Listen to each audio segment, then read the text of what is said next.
with 196-15 in order that the City of Fitchburg hereby approves the expenditure of funds from the Massachusetts Emergency Management Agency, MEMA, for the State Homeland Security Funding Program, SHSP, and the approximate amount of $3,699 for the purposes of said grant. Chief Roy. Thank you, Councilor. This is our annual grant that we get for our Fitchburg Emergency Management CERT people, which are more or less our volunteers under the direction of Lieutenant Liberatore. It can only be spent for specific items for that group of people. This year, he's proposing, as you know, the FEMA people do a lot of lighting stuff, especially at the block party and at the fireworks and a lot of different events around at the airport. So Rich wanted to upgrade some of our lighting capabilities with LED lights, some extender poles for the lights, and some tripod single stanchions for setting up in different areas.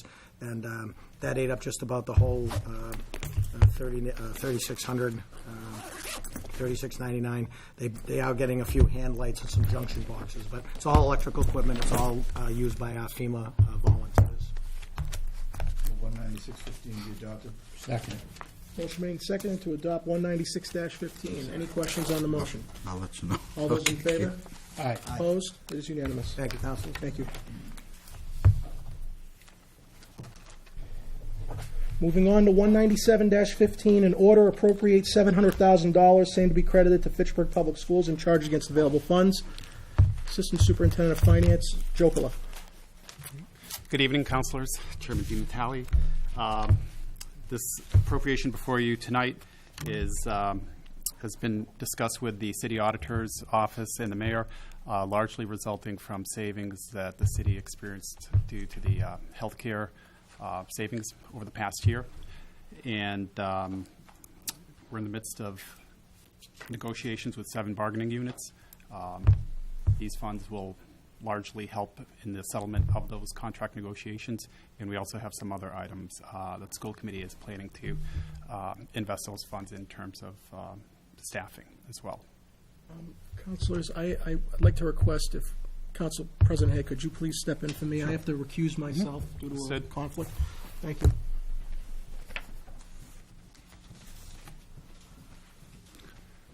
Councilor Clark. Thank you, Mr. Chairman. Bob, does this go towards net school spending? Yes. And does that bring us up to date? I believe based on the last calculation, it brings us to under $100,000. Mr. Saracen could give an exact dollar amount. That's correct. We've had a few meetings to go over the numbers, and based on our projections today, we're under $100,000 for this year, and that includes every prior year. We've met our spending. We may not have met it at that moment, but that brings us up to date through this year. When you say under 100,000, it means we're still 100,000 under. We're probably around 95,000 negative. Okay, just wanted to make sure that that was clear. But there are big budget items that could swing either way. So is that goal still to get down to zero? Yes, it is every year. By when? Well, we won't know the final numbers till we do our end of the year report. We'll be finalizing last year's end of the year report in a month or so. So it's usually the end of the year, after the end of the year, that you know, definite.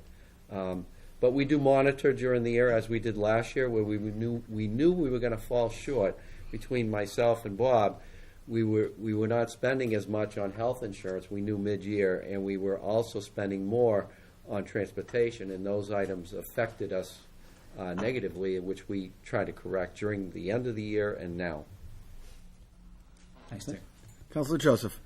I guess my question is more philosophical than just based on this one thing alone. It's just, we have this debate every year when we go through our budget process. So if we were, because I'm usually in favor of having money left over for free cash, but in this case we're taking $1.2 million tonight and putting it into the budget. Why don't we cut the budget $1.2 million and fund these things as normal occurrences as opposed to using free cash to do it every year? Ideally, that's the goal. This year, one item on the, coming up is the police contract. That item was settled after the Right. budget passed, so that, we didn't know the amount then at that time. Net school spending, we knew we were short. It was a difficult year to try to balance the budget. And, So when Yeah, we we go would've- through- we when would've go had through the- all that aggravation about contracts for waste management and all that other stuff, because I'm sure that's where some of this money comes from, and all of those other things that we battle about every year. I mean, I'm hoping next year when we get a budget from the finance team and the mayor, if you are in the position to advise the new mayor, that you would hopefully budget these items, because these are the same 5 items that we get every year. And I guess I'm almost ready to jump on the Di Natale bandwagon and say, cut the hell out of the budget and just fund it properly. You know, the heck with free cash. that's fine. I mean, we strive to do that. One of the other reasons we did well at year end was the revenues came in better than anticipated too.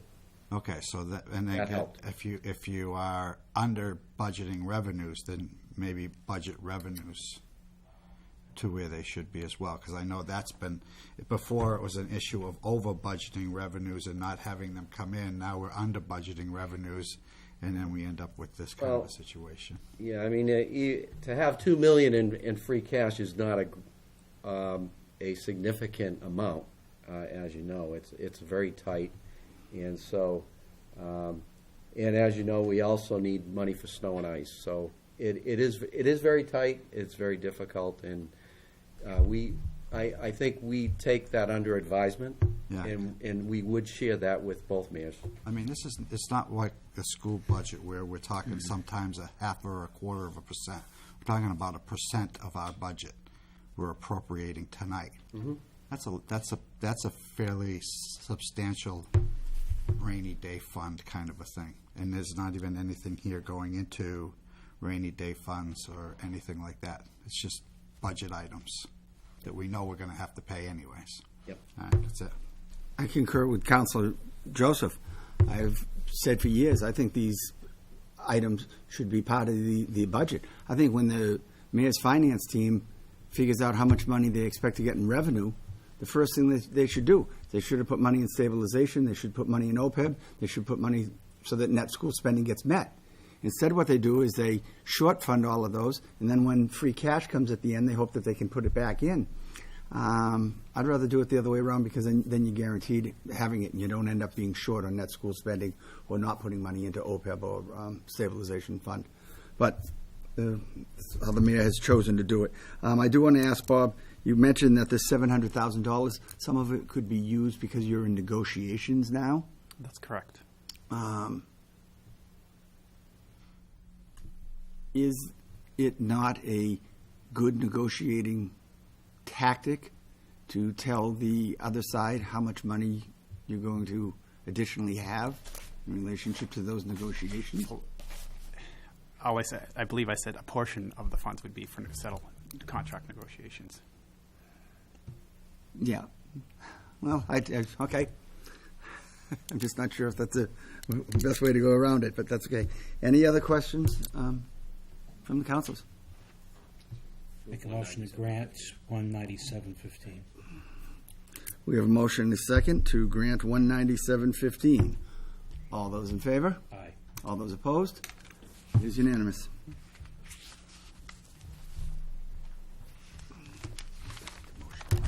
Yes, I did. Thank you. Thank you.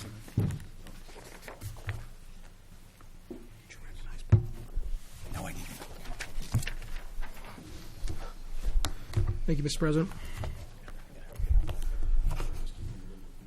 We also have this evening at the meeting Counselor Paul Boschman.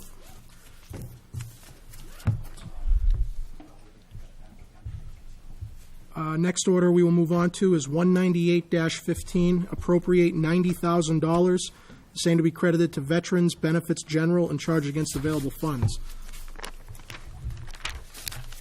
It was an I believe there was a communication sent via email this afternoon, dated 12:50 p.m., that we'll put into the minutes, from Roxy Rivera Montez, on behalf of Michelle Marino, Veterans Commissioner. Good afternoon. I'm sending this email on behalf of Commissioner Marino. I am respectfully requesting the supplemental amount of $90,000 to be added to the Veterans Cash Benefits account. At this time, we are paying out approximately $50,000 per month for Veterans Chapter 115 benefits. At this rate, I am projecting an approximate shortage of $80,000 by the end of FY16. The additional $10,000 is to hopefully cover any unforeseen increases. The original request for this budget was $600,000, but was cut by $100,000 this past June. Thank you, Michelle Marino, Veterans Commissioner. Questions? Councilor Kuchmarek. Mr. Saracen, is this any of this $90,000 subject to reimbursement from state or Yes. federal funds? All of it is usually, we will either get 75%, or even in some cases, we get 100% back from the state. In my mind, this is one of those no-brainers. Certainly, as much money as we can earmark towards veterans benefits, the better. Particularly since we're getting it back, it's going to certainly a great cause and great residents and citizens of North Central Massachusetts, specifically Fitchburg. So, absolutely, I think this is a great thing. When we get these free cash requests immediately after certification, I pause just to see what the accounts are running at, because it's still very early in the fiscal year. It's only the 4th month. In this particular instance, the commissioner's message is on point. They're spending $50,000 a month, and if they keep on that trajectory, they will be over by about $80,000 at the end of the year. So I was personally able to corroborate that, and they're already in trouble right out of the gate, so I believe that this appropriation makes sense at this time. Motion to grant 198-15. Second. Motion made and seconded to approve 198-15. All those in favor? Aye. Opposed? It is unanimous. Moving on to 199-15, order appropriate $460,000, same to be charged against available funds and credited to accounts as follows: $430,000 to police personal services and $30,000 to unclassified other employee benefits. Chief Martineau. Good evening, councilors. Thank you. I'd like to speak about this first order. This $460,000 charged to available funds, 30 of which would go towards other employee benefits. This appropriation will complete the funding of the contract that the police union has ratified earlier this fiscal year with the city. The $430,000 will cover the portion that will make up the difference in the pays. President Hay. I'd just like to thank the chief, the union, and the city's negotiating team for finishing this up and bringing it before us. It was something that's needed, and hopefully we won't have to be 2.5 years behind next time when a contract it needs to get done. But I'll support this. My only comment on this is not opposing the necessity of the contract or that it's merited. My concern is the continued use of free cash to fund contracts. Just the avenue by which we appropriate this money. That's my only issue about this. I didn't raise any issue in the budget session when part of the contract was funded in the budget, because that's where it should be funded. Problem I have is for any department, when we fund out of free cash for contracts, contractual costs are a recurring expense. They happen every year. They get built into the baseline going forward. The city of Fitchburg did not have this money in its budget, so we relied on free cash like we rely on other things here, where we budget and lowball, knowing that we're not going to have enough money, and then we wait for the free cash to come in, and then we fund it through there. Well, what happens in the event we don't have the money in free cash? We're going to be in big trouble. And unfortunately for the city, we haven't gotten to that point in recent past. But I'm just concerned about this continued reliance on free cash to fund recurring expenses. Nothing against the expense, nothing against it being merited. I would have had no problem if this were funded in the budget, but there's a reason why it couldn't be, because we can't balance the budget as it is. So I unfortunately will have to vote against this appropriation, emphasizing again, this is not because I'm against the contract. I am against the funding mechanism employed to pay for it. Councilor Kuchmarek. I agree with you, Councilor DiNatale, in that this is not a sustainable way to budget ourselves as a city moving forward. It shouldn't be done this year. Shouldn't be done in any year. That's of course why we go through the budgeting process. All particularly personal services accounts should be paid for through the budgeting process. That said, we negotiated in good faith with the negotiation team and the union. I think we need to honor those arrangements. Despite my disappointment that we're funding this out of free cash, I think it's our obligation to fund this and get this settled as soon as possible. The motion to grant 199.15. Second. Motion made and seconded to grant 199.15. All those in favor? Aye. Opposed? Passes 3-1. 200-15, an order appropriate $125,000, same to be credited to police equipment and repair and charged against available funds. Chief Martineau. Thank you. Earlier this year, this past month, I had the opportunity to go in front of the Capital Improvements Committee. The city has been very committed over the last several years of maintaining the police fleet up to standards that it's actually at a point where it's saving us money. Currently, we've been purchasing all our new vehicles with extended warranties.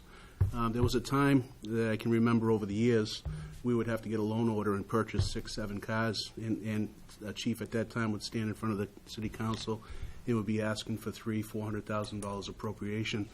We've been very fortunate over the last several years, a commitment from the mayor's office and a commitment from the city council, that we would continue with our fleet maintenance by providing a couple cars each year. It's slowly been going down. We've gone from 4 to 3, and this year I'm asking for 3, but I would expect next year it could even be as low as 2, because we're buying our new vehicles with extended warranties. We get around 30, we get about 3 years of shelf life out of a fleet, one of the line cruisers. And when you're purchasing the 100,000-mile warranty, most of our cars are staying under warranty while they're still in fleet. So I'm hoping that we can continue with this replacement program. It's going to get to a point where I'm just going to be asking for 2 cars a year, and eventually the entire front line and the second line will be under warranty, which should help the city substantially. 215 be adopted. Second.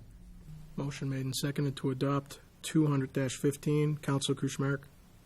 Chief, I'd just like to take the opportunity to commend you and your department and your predecessors for getting us on this maintenance schedule. I know it's certainly a huge feat to get us to this point. It's encouraging to see where we are now and to hear the state of the fleet. That said, if it sounds like moving forward we're going to be funding or you're going to be coming before us to replace 2 cars a year, we should start to have a sense of what that general cost is for 2. That might be something great. We could start to roll this into the budget. That said, it's been so inconsistent over the years until we hit that point of consistency where we know it's going to be a recurring charge. That's exactly what, unlike the previous order, this is exactly what free cash should be intended for, one-time, single-time expenditures of free cash to pay for something particularly capital. So I think this is great to see you maintaining the fleet, and hopefully moving forward we can roll 2 vehicles into the budget on an annual basis. Thank you. Motion made and seconded to approve 200-15. All those in favor? Aye. Opposed? It is unanimous. 201-15, order appropriate $80,000, same to be credited to police personal services overtime and charged against available funds. Chief Martineau. Thank you once again. This appropriation of $80,000, in the beginning of the year, we were budgeted $405,000 for overtime expenditures for this fiscal year. Historically, looking back, we've been spending approximately $475 to $485, and at that time with the 405, we knew that would not cover us for the year, and it's anticipated this additional $80,000, barring any major emergencies, should cover us the rest of the year. However, in police work, things can change drastically with investigations. So we felt that $80,000 would be appropriate at this level. Yeah, like I did with the veterans account, the police right now are projecting to be overrun by $60,000 by the end of the year if they keep on their current trajectory. They're spending about $40,000 a month on overtime. In that same level of discussion, I noticed the fire department's even worse, and I have no doubt that that'll be coming soon. But this is typically what we use free cash for. Again, what bothers me is it's no secret what our expenses are going to be every year.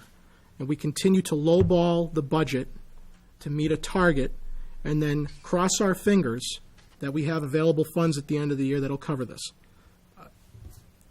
For me, it's a question of We cannot find $80,000 in a $110 million budget plan to give to the police for the overtime and keep that $80,000 for free cash to spend it on maybe repaving a road.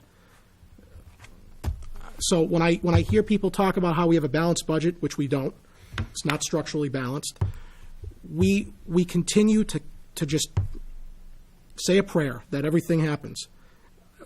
Everything works out for the best. And it's bad financial practice, and it hasn't hurt us yet. And that's why maybe what I'm saying doesn't have a lot of weight, but that's not the reason why we shouldn't still budget more appropriately. The reason why we don't do it is because that would require cuts. No one wants to make any cuts, nor is there anybody willing to make cuts. So we keep going down this path of relying on free cash to pay for recurring expenses. President Hay. Yeah, following up on what you were talking about, Counselor, we're only 4 months into the year, and they're asking for the $80,000, and I know they're going to need it because, as Councilor DiNatale correctly pointed out, we shorted them during the budget process, but they don't need it today. Are they here today because they're afraid that when they get to the point of 7, 8, 9 months in and they realize that they are going to be short, that there won't be money available? Because that's all part of the game. We short them at the budget session, and then sometime during the year they have to come back and ask, and sometimes people wait until they really need it, other times people come earlier. And I know your projections are right. I know we're going to be at 480 to 500,000, but it just concerns me to spend money in advance when we may have something else come down the road that we're going to need it for. If it had been line items correctly, we wouldn't have this dilemma that faces us tonight. Thank you. Councilor Joseph. I guess mine's more fundamental. If I went to my boss and told him I needed $500,000 for overtime this year, I wouldn't have a job. Okay, that's just the way it works. I get crapped on when I have $45 in overtime a week because I don't have enough cooks or I don't have enough servers or something. There's something fundamentally wrong when we have to put $500,000 into overtime. We got to figure out. I know it's a public funding or whatever, but we've got to figure out how, either by increasing wages so that there's less in the contract that would be a need for overtime, by giving people more money in their base pay and making them work an additional day and not having that original reasons to have overtime. But to me, it's just out of whack that there's 50 officers right there, for $500,000, you would have more officers or something if that was not budgeted to overtime, if it was budgeted to personal services. There's just something fundamentally wrong in the way we budget, that we have to depend on overtime at the tune of $500,000. There's got to be a way to figure out, either contractually or through hiring more people or something, so that number is in the budget as personal services and not required to be paid overtime. I would agree with some of what you're saying. That's one of those things that I scrutinize every month when payroll comes through, and I look at every exact line item, what's going out. A big part of the problem with overtime is stuff such as investigations. We just don't know what's going to happen with investigations. Some of the major incidents that have happened lately. We have a homicide in the city. I can guarantee my overtime for that pay period is going to go up by $5,000 to $6,000 because of investigative overtime. Court overtime is a huge expenditure, which we really don't have any control over, because when a police officer makes an arrest, he's going to court outside his regular hours of duty, thus the overtime. So, I mean, if you look exactly at the breakdown of the overtime, if we hired 10 more guys, we'd reduce it somewhat, but some of the items will never go away, such as the investigative part of it, to the court part of it. Those are always going to be there. So there's always going to be a big chunk of overtime, because when you're dealing with 75 employees, well, 75 employees are going to court. They're working on major crimes such as homicides, fire investigations, burglary, all sorts of investigations. So you're always going to have a large number of overtime. Can we reduce it with manpower? Absolutely. My predecessor reduced some of it by controlling some of the contractual time they take off, which saved us a lot of money in overtime. I think we're at a point now where, I look at the overtime, a few more men would help out, but a lot of it we don't have control over. If you know every year, I'm sure year to year, you know how much you spend on court time. And you can average that out over a 10-year period to figure out how much you're spending on court time. Build it into the contract, so that just find a way to make it so that it's not overtime, that it's part of their regular salary as opposed to overtime. Then I have to deal with fair labor standards when they're working over 40 hours. I understand your frustration. I agree with a lot of what you're saying. There's just some items there that, because of legal reasons, we can't control. Yeah, I know it's contractual, so it's just a way of structuring the contract. Sir. Chief, I agree with President Hay about his comment that we're in October. And I hate these votes because I don't want to vote against it and have it be reported that I'm against giving the police more overtime because there's a need for it. My issue is we're in October.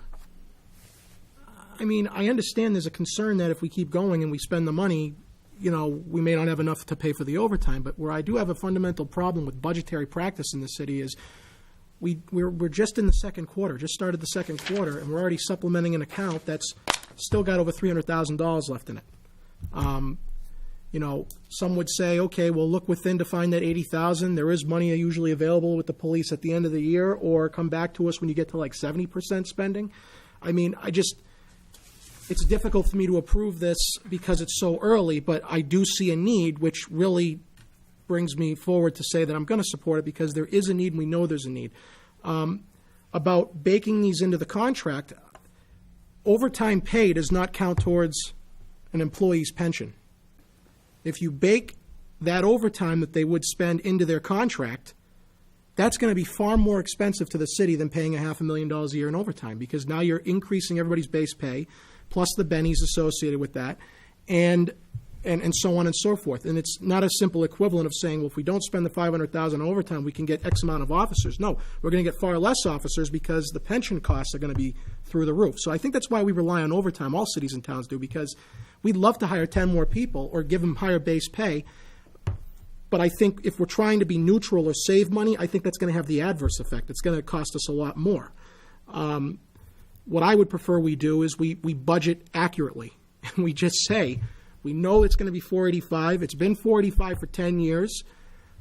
Why are we giving you $400? So we can keep going through this song and dance. That's what I don't like about this entire process. And that goes for all the other departments that this goes through all the time. And I'm sure the fire department will be next, because I'm looking at their numbers right now, and they don't look too good either in that account.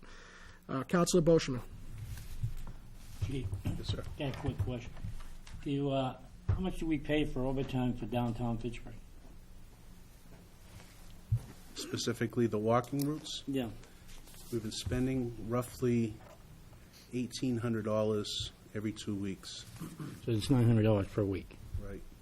It goes up and down when I can't fill it. If no officer wants the overtime, we're not going to force them to do that detail. So it's been fluctuating up and down.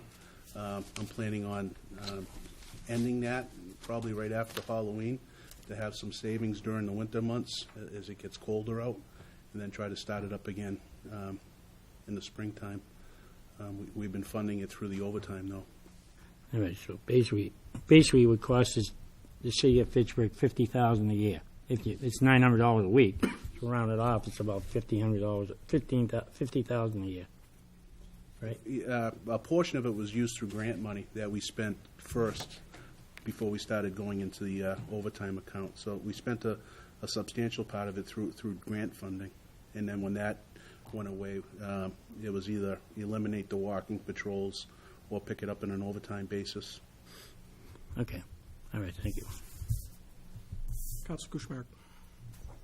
I agree with Councilor Joseph's face value. In an ideal world, I think we would have that adequate staff size, force size, so that we wouldn't have as much overtime. But ideal is infrequently a word that's used to describe collective bargaining situations on either side. And I think part of my frustration is we know what the minimum we've spent in the past 5 years is. We could take a look and say, this is the minimum amount we're going to spend just about every year on overtime. Why we're not budgeting for it is beyond me. I mean, the day where we have excess money available at the end of the year in our police overtime account is the time where we should all stop collectively and give ourselves a round of applause. That means we've done something extremely well, and we should almost aim to have that situation where things are going so well in the city and we're budgeting so effectively that we actually have a little bit of excess at the end. So it drives me crazy that we're 4 months in and we're already projecting we're at a loss. We knew when we started the year that we were going to project a negative at some point. So let's just budget for that amount. Let's save everyone a time. I feel bad that we need, on a constant basis, I know you have other items in front of us, but Chief, you shouldn't always have to be here in front of Finance for an item when we already knew that you were going to spend into the negative at some point. So let's just spare ourselves a headache.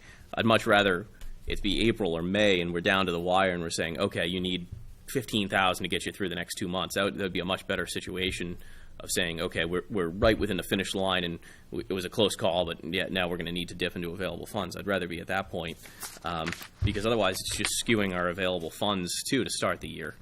We think we have more money to spend than we do. We're hurting ourselves on both ends here, Chief. I don't think this is your fault at all. I know, you could request everything. You don't end up getting everything that you want in there, but I think, I'd prefer to see this come through in the budget process early on, because I think we all know we're not going to cut that. Thank you. Motion to grant 202-15. 201. I'm sorry about that, Council. Do I have a second? Second. Motion made and seconded to approve 201-15. All those in favor? Aye. Opposed? Unanimous. 202-15, order the mayor's third fiscal year 2016 supplemental budget totaling $56,350 as follows. Police personal services mechanic, $16,350. Police equipment and repair, firearms, $40,000. Chief. Thank you, Council. This is the last order in front of you this evening. These are two items that I brought to the mayor's attention. I'm going to address the first one, specifically the mechanic. Historically, over the last 4 to 5 years, the police department has been operating with a part-time mechanic. Part-time mechanic was working 20 hours a week. This past June, our part-time mechanic, Dave Asnault, resigned from the city of Fitchburg, and as of July 1st, we no longer had a mechanic. The Fitchburg Police Department currently has roughly 52 vehicles within our fleet, including motorcycles, spare cars, paddy wagons, pickup trucks. So as of July 1st, I no longer had a mechanic. I went to Human Resource, and I asked them to advertise immediately for a part-time mechanic. We began advertising, and we didn't have one response to an ad for a part-time mechanic.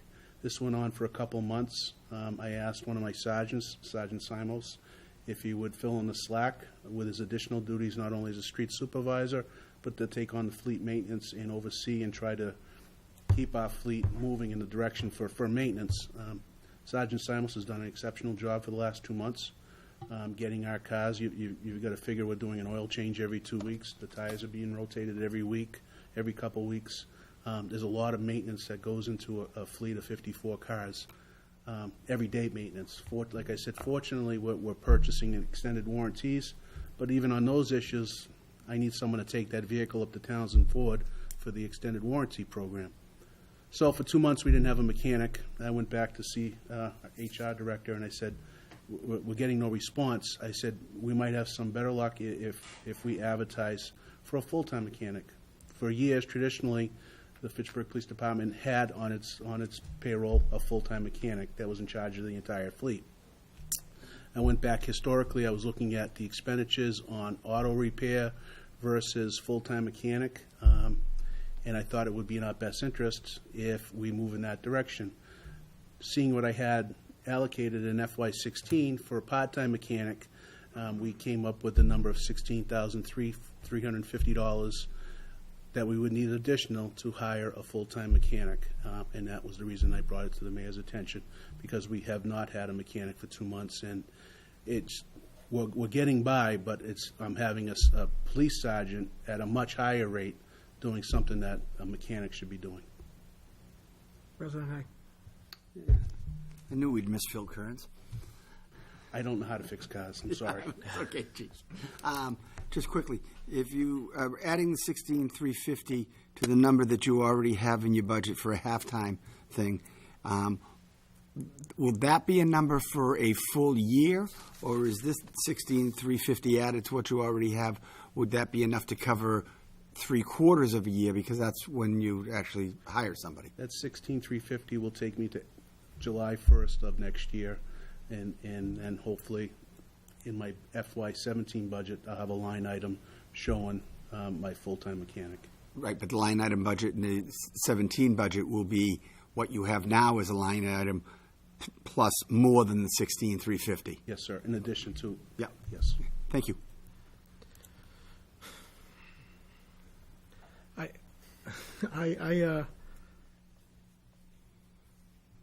We get these requests all the time, and I have said more often than not, to be fair, that it's hard for me to approve part-times to full-times or no times to full-times, because we currently owe over $250 million in unfunded liabilities, half of which we don't have a dime put towards.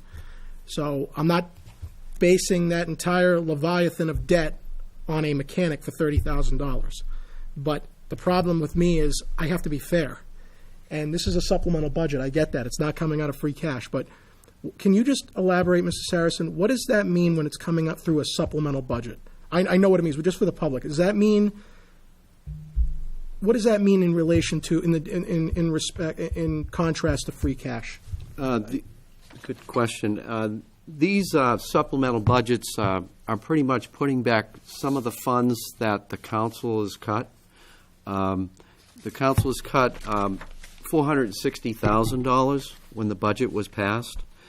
And with these two other orders, there would be about $445,000 that would be put back into the budget. So indirectly, it's part of the budget. Right. So this isn't an avenue out of free cash. So that's the only point I wanted to make, but it's still hard for me because the funding avenue is one thing, but then to be consistent, I guess I wish there was some kind of an analysis done every time we do something like this that shows that the city can sustain this. Because what the city did years ago is we took the full-time mechanic and we cut it to half-time for several years. Am I incorrect in that? We used to be a full-time position many years ago. It was a full-time up to 2009. And then it was cut to half. And then Deputy Chief Kearns was acting as the mechanic. Yeah. And then it was so much work, we brought in a retired Fitchburg police officer who was interested in part-time work. That's one of those positions. I'm very well aware of the issues you bring forward tonight, and that's why I was going to continue down the road as part-time. That was my intent all along, and we were just having such a difficult time finding part-time. That's why I brought The it up. important thing for me, Chief, is that this is in the baseline. It was already in the baseline. This is a reallocation. It's no different than if we cut that 460 and we hired more officers and more firefighters within that 460, which would include the benefits. That's how I look at this. If this were a free cash spending account, I'd have to vote against it. But because it's already in the baseline, and this is a reallocation of cuts we imposed, this is a different story. And we can't have our fleet of 54 cars have no mechanic for several more months. I mean, I don't know how I can look a voter in the eye and explain to them that I voted against appropriating that because we can't attract anybody to take on the job. But from a financial standpoint, this is a better avenue than what we normally do, in my opinion. Councilor Joseph. If we still have if we had $460,000 that we hadn't allocated from the budget, why aren't all of these orders that are normal budget items allocated through the supplemental? Why aren't we paying the $90,000 for veterans benefits, the $80,000 for overtime, part of the $700,000 for the I mean, those are fundamental budget items that this is, you were out of the room, and this is what I had asked when we first started philosophically, why don't we budget these items that I'm almost buying into your budget cuts every year, that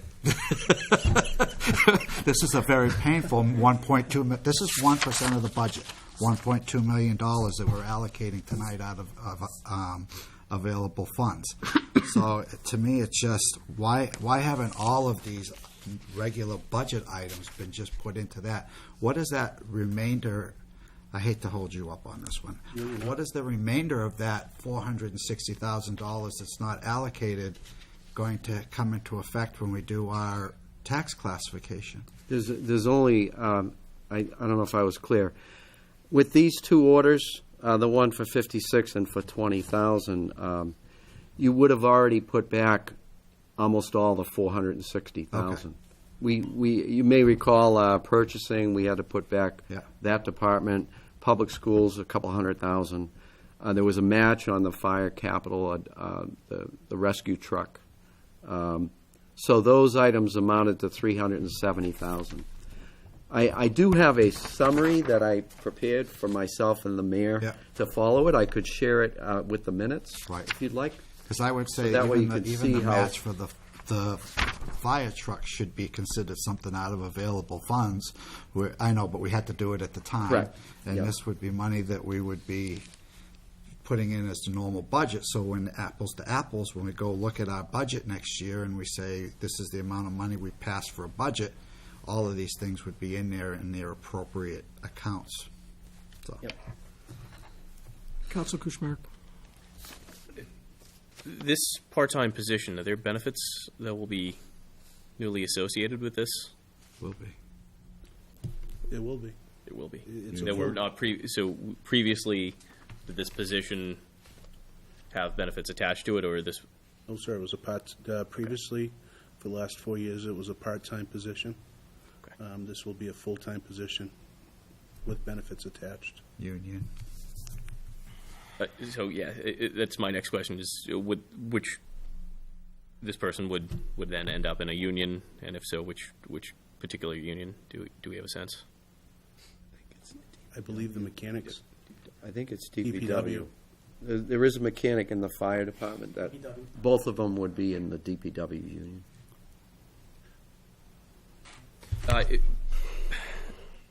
Have we?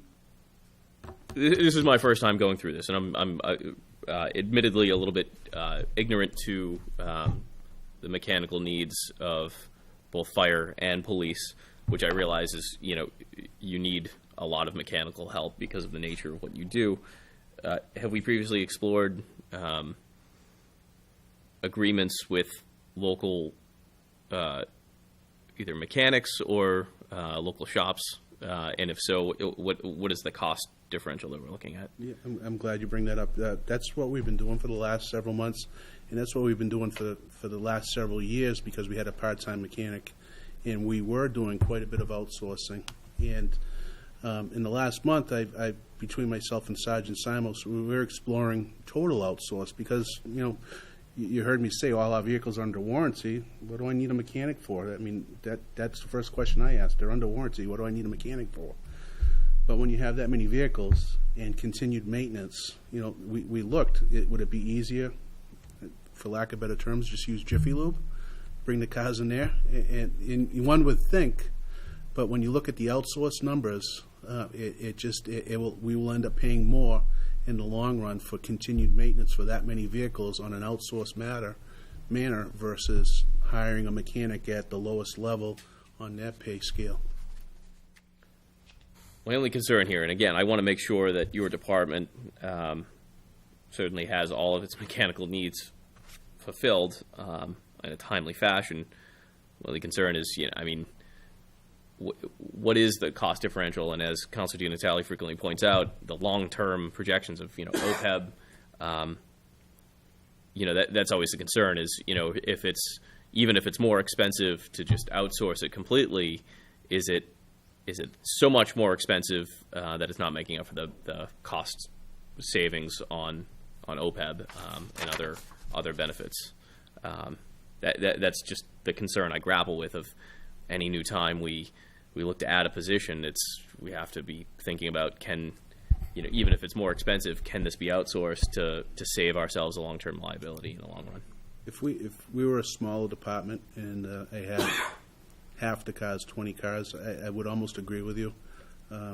But with that amount of cars, previously with a part-time mechanic, it was a part-time mechanic and a full-time chief that was handling the cruises.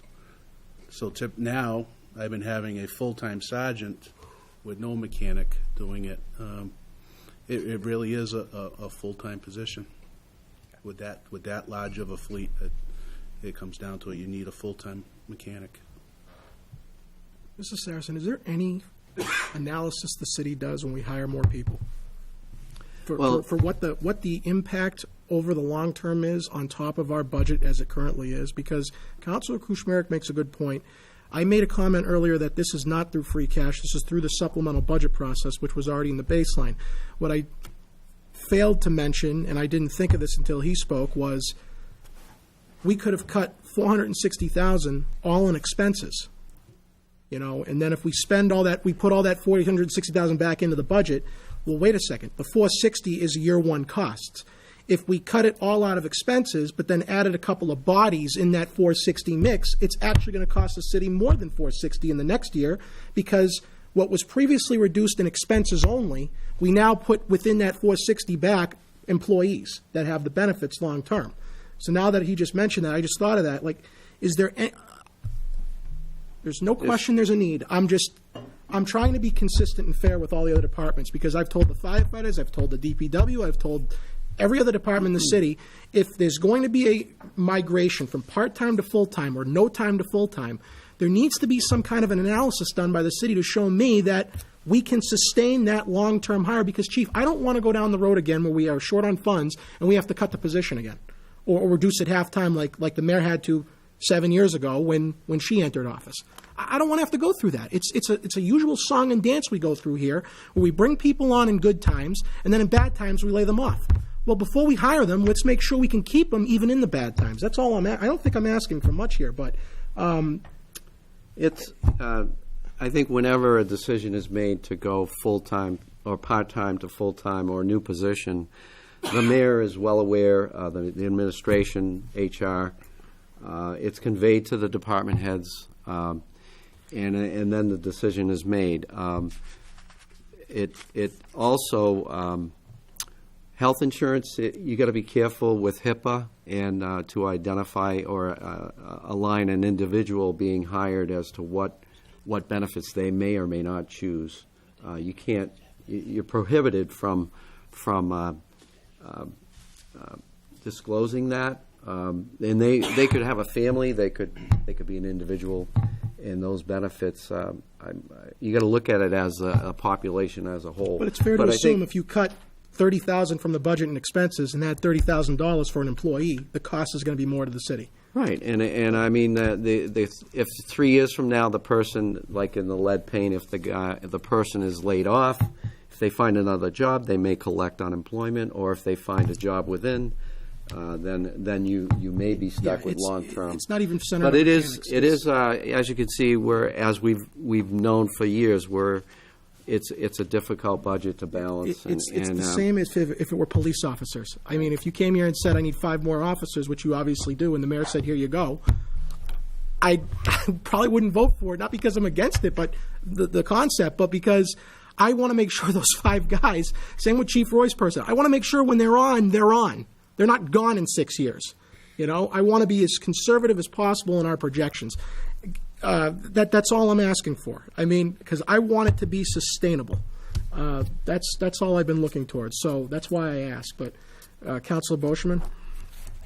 Chief, you mentioned that Chief Roy has a mechanic. Is Chief Roy's mechanic really that busy where he can't come over to your shop and start working on the cars, or bring the cars down to his place and work on them? We've been utilizing, I can't speak for Chief Roy's mechanic, but we've been trying to get the DPW mechanics over to our PD after hours, but that's costing actually even more money because I'm paying them overtime out of my budget.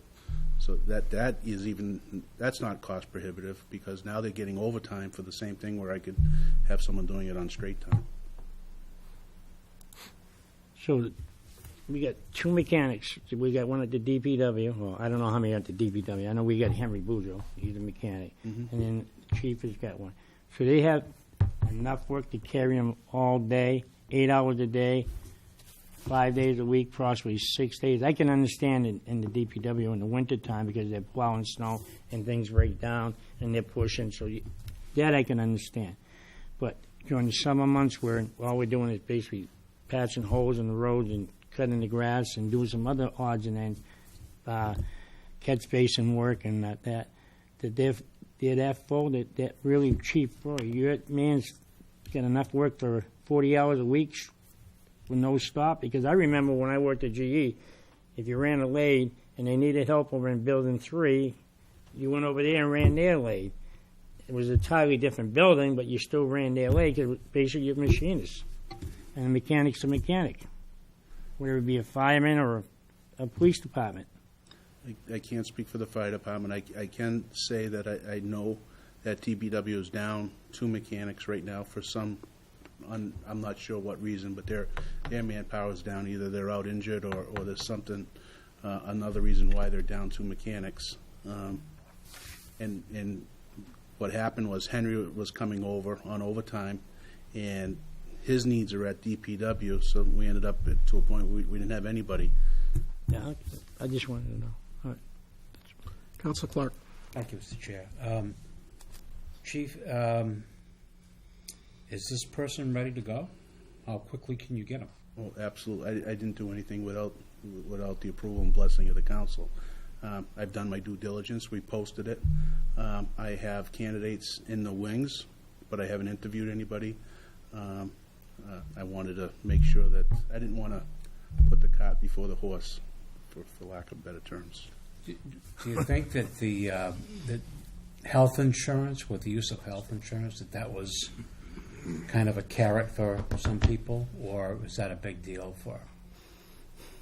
I think there's just it's a hard time to find a mechanic that wants to come in 4 o'clock in the afternoon till 10 o'clock at night. And we really tried hard to even if I would have filled it with a part-time, I'm still committing a police sergeant to the other half of the time because I really need that full-time position. And it's not the best resources to have a police sergeant or deputy chief to be doing mechanic work. Council, you all set? I am. Chief, did you say that it's been posted as full-time? It was a posting. For full-time? Couldn't tell you. I asked for a posting, and I have received resumes. I would have to assume that it's been posted as full-time, because you said it's been posted as part-time, and we didn't get any bites. Correct. It was posted as part-time in July, and then when we had no bites for 2 months, I asked the mayor if we could move forward on a full-time, and then it was reposted. We had a council meeting last week, Chief, where I believe it was regarding the lead paint grant, that a posting went out for a full-time position before the council ever appropriated the grant or approved it. Again, no criticism of you, but the comments at that meeting were the concern of the administration or HR or both posting full-time employment jobs for the city without the funding in place. Now, I have no doubt the mayor probably said to the team, I'll submit the order, go ahead and post it, but we have a point in this process. We have to appropriate the funds. If we don't appropriate the funds, what do we do with those resumes and those? We have to call every single one of those people and say, sorry, the position's no longer required or it didn't approve. I mean, that's embarrassing if you ask me. But more importantly, it really upsets me. What should have been the response to you was, I'll submit the order, and if the council approves the order, we will post it the very next day. Why this city has a practice of posting job opportunities before the money is secured is beyond me. I don't get it. It happened with purchasing last year. It happened with the grant. It happens with this. I don't even want to know if it's happening anywhere else before we secure the funds. I get upset a lot in these meetings, but this is one of those areas where I say to myself, how can you not? I mean, so this is another example of the mayor went ahead and solicited a full-time job without the money in place. That is not how this is supposed to work. If it is how it's supposed to work, why are we wasting the last half hour of our time here? That drives me crazy. And it almost drives me not to vote for it, not in spite of you, but there is a process we have to follow here. So there's already been resumes collected for something we didn't appropriate the funds for. Okay? Counselor, do you want to speak? I do. I was going to follow along the same question. I just went onto the city's website and see the full-time position posted. Chief, I don't place the blame with you. I know it's your job to ask and advocate for the position. It's up to the mayor and human resources to make sure the process follows the appropriate one. I would expect that this would stop at human resources and say, this is subject to approval. We can get everything lined up so this gets, we push submit the day, if and when council approves this. To agree with Councilor Di Natale, this makes us look like idiots. If this doesn't pass, either tonight or in another week, and either you or human resources have to call each of the applicants and say, we didn't do our due diligence, we didn't follow the right process, and there's no longer funding available for this position. That makes us look bad, and it discourages people from applying again in the future. We have to get out. These are basic principles for any successful organization of make sure you have the funding before you post for a position. And again, I don't place the blame with you. It's your job to advocate for the things you need, and that's what you've done. But we as an organization, we as a city, we need to learn process and procedure, and this is not how it's done with functional organizations. To see this, particularly 2 weeks after or a month after we complained about this the first time when it came before us for the lead paint, and for another position before that, this keeps happening, and it doesn't seem like it's a clear message that's getting through to either the administration or the appropriate offices. But you don't put the cart before the horse. I don't know how many times this is going to come before council, and how many times we have to say there's a process for a reason. It's disrespectful to us, and it's disrespectful to the applicants. Further, I just want to clarify my point of looking to outsource this, and my line of questioning surrounding it is, if this was for an extra officer or two, I wouldn't actually have as much of a problem because we don't employ private security in our city. Thank God we don't employ private security. I want that person to be vested to the city for the long term and for the rest of their career. My concern here is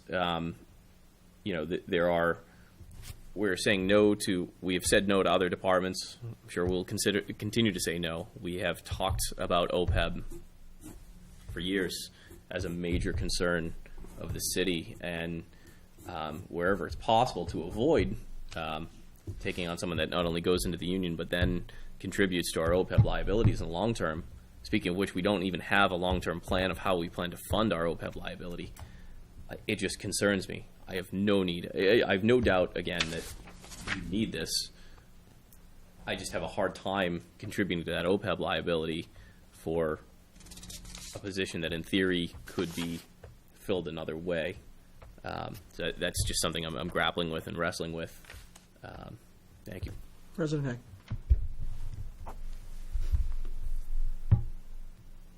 It's a shame that the chief of police needs to sit here and be part of a discussion of this council, of this committee, as part of the council, for something that he had absolutely nothing to do with and no control over in regards to their posting another position. 2 weeks ago with the lead paint thing, we went through it, and their justification was, well, that we put on the ad pursuant to council approval. Well, even if that is true and they've done that again, as I said 2 weeks ago, I still have a problem with that. One is because it means that the human resource director and or somebody else spent time and energy doing a process that may not come to anything. And we're always hearing how the HR department is understaffed and overworked. Then why are you having them do work that might not lead to anything? Secondly, it creates the environment of people starting to make plans because they see a job posted and they discuss it with their spouse, or they discuss it within the department, or they do this or that.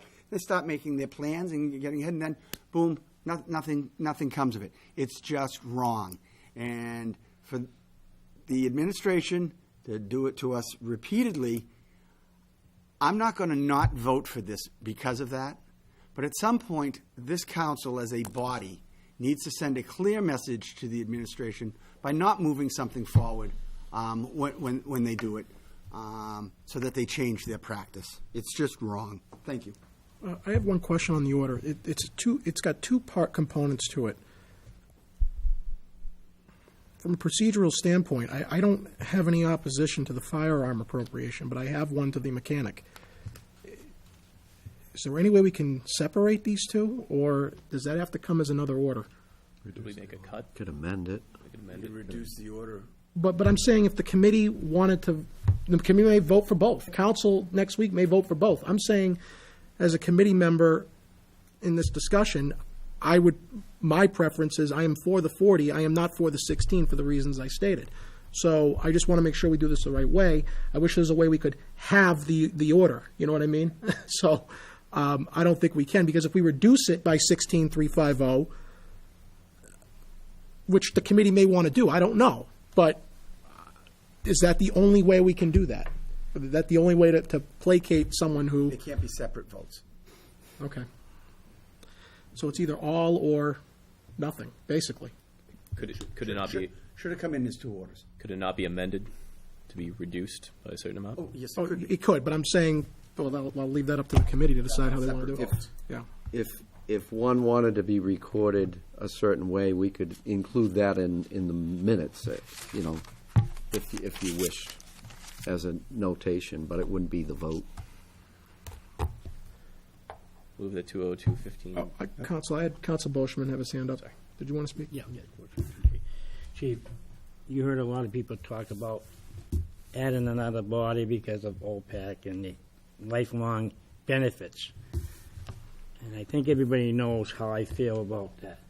In your opinion, being a businessman and now the chief, if we outsource it, is it going to be more expensive for the city in the long run by outsourcing, or will it be cheaper if we do it in-house and saving money? Yeah, we get the long-term, down the road, the benefits, the health care, et cetera, But I base my theory on where I worked, and I've seen times when they outsource, and the company really found out it was cheaper to insource it to do it here. It was a lot cheaper for us to make it inside the shop than have it outsourced. And if anybody's as tight, it's GE, because they're out to save a buck. Mm-hmm. So I did a historical look back on when we had a full-time mechanic, and I compared when we had a full-time mechanic, what our expenditures were for auto repair during that time period when we had a full-time mechanic. And then I compared it to when we had a part-time mechanic. Keep in mind, when we had a part-time mechanic, we were outsourcing half of the time. And our line item increased by almost $17,000 when we had a part-time mechanic. Now, I'm not saying that's going to get reduced when we have a full-time mechanic, but there's a strong possibility that it will get reduced. And the advantages of having a full-time mechanic working at the police department is he becomes familiar with some of your vehicles that are patrolling your streets 24 hours a day. There's something to be said when the same mechanic's taking those tires off, inspecting brakes every week. You feel a lot more confident when that same person's inspecting the brakes of your frontline cruisers every week versus us sending it to Joe's Automotive on Tuesday and Mike's Automotive on Wednesday. You don't have any consistency looking at some of the vehicles that are traveling at high speeds in your city, responding to emergency calls. From a department head's perspective, I'm much more comfortable having that one person consistently looking at your cruises. That's one of the advantages of it. As far as outsourcing, I don't know if there's going to be a savings. I think it would be a wash at some point where if you have a full-time mechanic.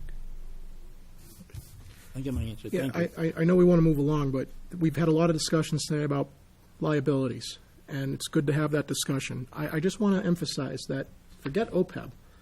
the pension line item has to be fully funded per state mandate. So in order to meet that state mandate, the city of Fitchburg will incur every year an additional $600,000 to $700,000 a year in the pension line item, in perpetuity. That's guaranteed until we're fully funded. So every fiscal year, the very first cost that's going up by over $500,000, almost $750,000, is one line item in the budget. That's why I continue to harp on it. We collect about $1.2 million or $1.3 million a year in added property tax revenue coupled with new growth. More than 50% of that increase is already spoken for the next 20 years, before anything else is considered. That's why I'm such a stickler with these issues. That is a guarantee. So when we talk about more services, more officers, more firefighters, more this, more that, guess what, everybody? More than half of our additional revenues are already spoken for the next 25 years, 20 to 25 years. So that's why I say if we're going to add a full-time person, there's got to be a give and take somewhere else. Or else we want to make that 700,000, 800,000. I don't know. But we can't sustain where we are now. So that's why I'm going to be as much of a stickler, not because of the amount. I'm trying to be fair, too. I can't say to the chief, okay, no problem, we'll do it here, and then tell IT no, or tell purchasing no. I mean, I got to be consistent from where I sit, for me. But I want the public to be aware of that. That's why I keep harping about it, and some of us others do as well. More than half of our increase in revenue is already tied up for the next 25 years. It's just a fact. So if you're going to add more people, there's got to be a give somewhere else. Move Thank you. 202-15 be adopted to read. Second. Motion made and seconded to adopt 202-15. Speaking on the motion, President. I wasn't.